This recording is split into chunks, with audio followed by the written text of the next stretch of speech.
tanpa nafsu sesama gender. Masalah dia sebab dia berdua-duaan sama-sama lelaki. Kita nak larikan dia daripada yang tak betul tadi kepada tarikan yang betul. Bismillahirrahmanirrahim. Assalamualaikum warahmatullahi wabarakatuh. Salam sejahtera. Bertemu kita sekali lagi pastinya dalam Jalan ke Syurga. Bertemu dengan saya Afad, dan untuk kali ini kita nak bersama dengan salah seorang daripada yang pakar ya. Kita nak bicarakan tentang satu tajuk yang pastinya ianya kena dengan masyarakat. Isu semasa yang akan kami rungkaikan berkaitan dengan keagamaan, tetapi dengan cara yang santai. Boleh minum ya. Jadi kita bersama dengan Profesor Madya Dr. Muhammad Nor Mamat, Pensyarah Kanan Akademi Pengajian Islam Contemporary UiTM Shah Alam. Terima kasih doktor. Sudi bersama dengan Afan. Terima kasih sebenarnya jemput datang minum tempat best macam ni. Yalah, sambil kita nak berdiskusi tentang keagamaan ni sambil boleh minum kan. Yang paling penting dia orang dapat manfaat lah kan. Kadang-kadang kita duduk macam ni pun dia ada ilmu tu, dia barakah.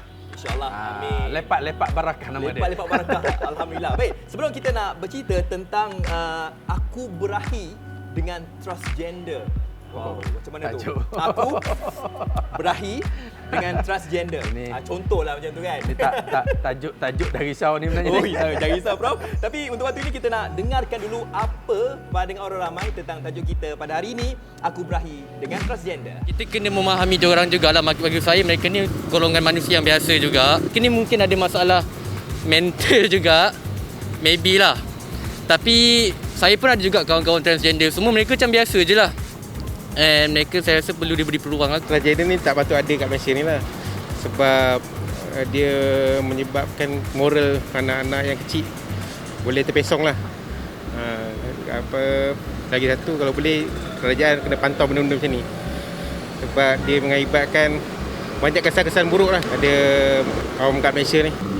Bagi saya tak perlu nak tukar jantina, nak berlakon jadi perempuan ke. Star famous lelaki, tak perlu kot nak jadi berlakon, jadi wanita. Okey, itulah dia pandangan orang ramai. Macam-macam Prof yang kita dengar. Ada yang berahi, ada yang tak berahi kan. Ada yang mungkin pandang serong lah dengan transgender ni. Kalau ikutkan daripada awalnya, mungkin ibu bapa tu sendirilah mainkan peranan juga daripada pendidikan awal, daripada lahir dan sebagainya. Dan ianya dapat mewujudkan sesuatu yang mungkin di luar jangkaan kita lah. Apabila dah besar, bertukar pula kan. Itu kita tak mahukan. Tapi sebagai permulaan, boleh doktor kongsikan kisah dalam Al-Quran ataupun hadis berkaitan dengan golongan LGBT ini. Oh, okey. Sebenarnya memang bila kita cakap pasal LGBT ni memang kita kaitkan dengan kisah yang berlaku pada zaman Nabi Lut. Sebab tu sebenarnya kalau kita perasan, Nabi Lut ni dia diutuskan di perkampungan Sodom. Perkampungan Sodom. Itu yang jadi Sodom. Sebab nama tu dia jadi Sodom tu yang digunakan itulah. Ya. Sebenarnya itu kali pertama disebut dalam Quran adanya manusia yang berperangai pelik macam itulah. Ya. Bila kaum Nabi Lut ni dia tak minat dekat orang perempuan. Dia lebih berminat. Sampaikan Nabi Lut cakap, dia kata kamu ni pelik pasal tak pernah berlaku sebelum ni dalam sejarah. Manusia dan binatang. Manusia dan binatang pun tak pernah buat benda yang pelik macam itulah. Ya. Pasal kalau tarikan lelaki dengan perempuan itu betul. Itu ngam.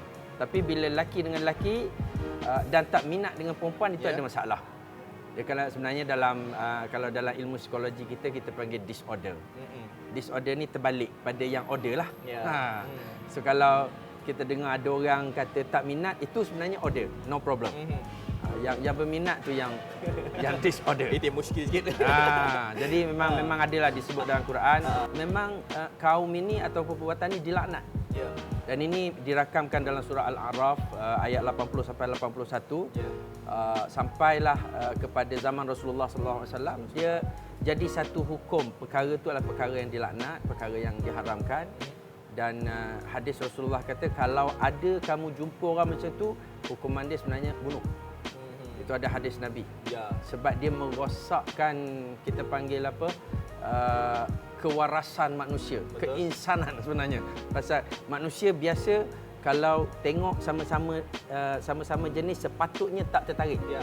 So kalau aku berahi tu ada kena betulkan diri kita lah, something macam wrong. kan. Tapi tu ada kalau ikutkan kisah Nabi dulu kan, kalau melakukan kesalahan LGBT ni dulunya boleh direjam, boleh dibunuh kan. Ada dalam sejarah. Ada dalam sejarah dia lah kan. Tetapi sekarang ni kalau kita lihat tak tahulah bagaimana pandangan Prof sendiri, bagaimana lihat sudut LGBT ni dekat Malaysia ni, bagaimana grafnya, adakah semakin naik ke, sama je ke atau bagaimana Prof? Dia sebenarnya Fat, bila kita tengok orang kajian-kajian, macam saya tak buat kajian tu, cuma kita tengok kajian-kajian yang terakhir ni nampak macam makin bertambah drastik jugalah.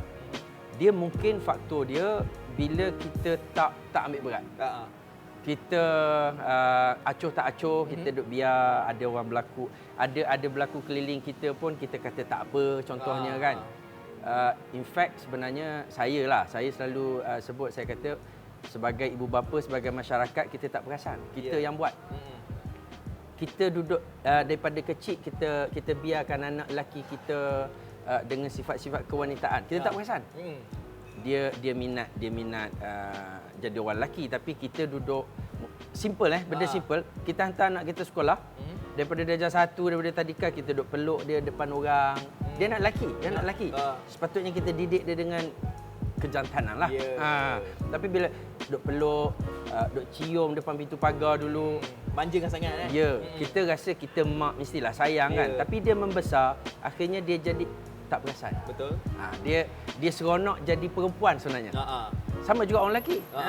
Anak-anak kita perempuan, kita pergi hantar sekolah, kita tinggal je. Kita biar dia berdikari seorang-seorang.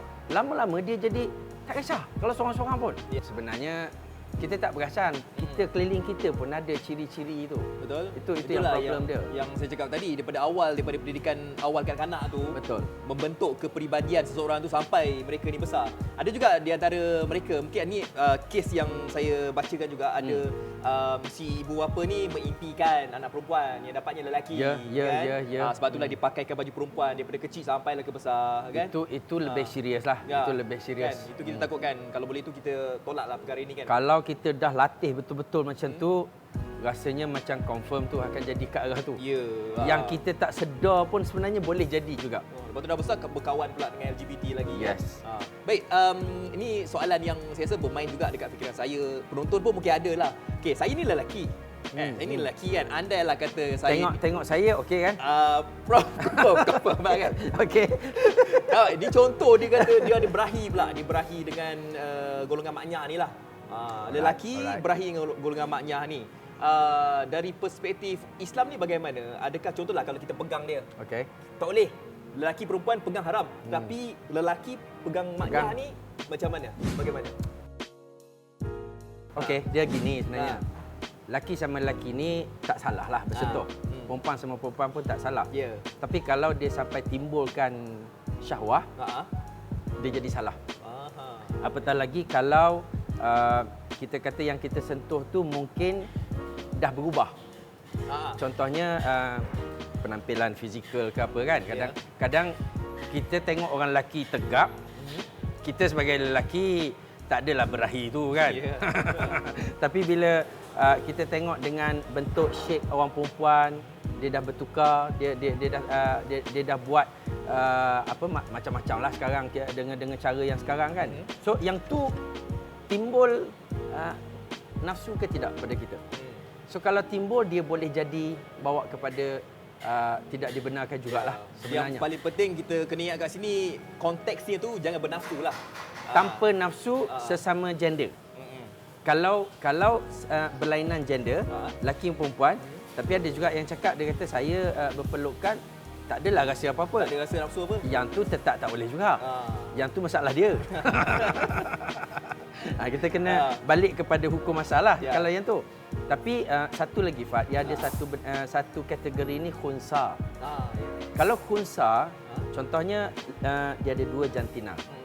Dan dia memilih untuk hidup sebagai lelaki. So dia perwatakan dia lelaki, dia pun tak minat sama lelaki. So saya dengan dia sama-sama lelaki. Walaupun dia khunsa, saya lelaki original. Kita boleh berkawan, boleh bersentuhan, aurat dia pun aurat lelaki. Tapi kalau dia memilih cara hidup wanita, dia dengan kita walaupun asal dulu boleh berkawan, tapi bila dia dah pilih hidup cara wanita dah dia dah jadi cenderung kepada wanita. Betul. So ini kena tahu jugalah. Tahu jugalah khunsa lelaki ke perempuan kan. Suatu bila sebut maknya pondan, saya tak sure tu dia khunsa ke ataupun penampilan sahaja. Tapi kalau ikutkan doktor pun dengan jawi juga kan, saya pasti tahu juga berkenaan dengan serbuan dan sebagainya. Contohlah, ni malam New Year ke, malam Merdeka ke, tiba-tiba check in pula. Ataupun berdoa ni di antara golongan sejenis ni bagaimana? Nak tangkapnya tu bagaimana? Salah ke tak ke? Berdoa dalam bilik ni tapi lelaki dengan maknya kan. Wah, itu isu juga tu sebenarnya. Macam mana? Sebab saya sebenarnya bukan penguat kuasa. Cuma dia akan jadi isu masalah dia sebab dia berdua-duaan sama-sama lelaki. Betul. Tetapi kalau dalam keadaan mencurigakan, itu memang ada section dia lah dalam keadaan perlakuan sumbang. Perlakuan sumbang ni boleh jadi lelaki sama lelaki. Betul. Kalau dah lelaki sama lelaki tapi dua-dua dalam selimut, tak pakai apa-apa, itu dia katil satu je, doktor. Katil tak muat. Okey. Sebab kalau katil dua tak apa, kes macam tu. Itu dilihat dari sudut yang berbeza lah. Kalau dari konteks Islam contemporary, di manakah agaknya kita boleh kategorikan golongan LGBT ni? Dan mungkin doktor boleh kongsikan macam mana agaknya golongan LGBT ni boleh terjerumus dalam LGBT ni, dan macam mana cara untuk kita encourage mereka ni supaya mereka ni bertaubat dan sebagainya. Saya gini, dulu ada orang kata kita jangan iktiraf. Kita tak boleh iktiraf dia. Pada saya, kita kena iktiraf wujudnya golongan macam ni. Sebab di dunia ni akan ada manusia yang pelbagai. Kalau kita nak semua sempurna, saya rasa kita lah kot yang bermasalah. Kita akan jumpa manusia yang bermasalah dan tugas kita bantu dia untuk bawa dia balik ke jalan yang betul lah. Mungkin dia tersilap macam tadi, mak dengan ayah dia yang terlalu menjurus dia kan, ataupun dia tanpa sedar. Kadang-kadang saya jumpa ada yang bermasalah daripada awal, dia benci ayah dia. So bila dia benci ayah dia akan benci lelaki. Dia sayang mak dia. Akhirnya dia kata dia minat perempuan saja, padahal dia anak perempuan.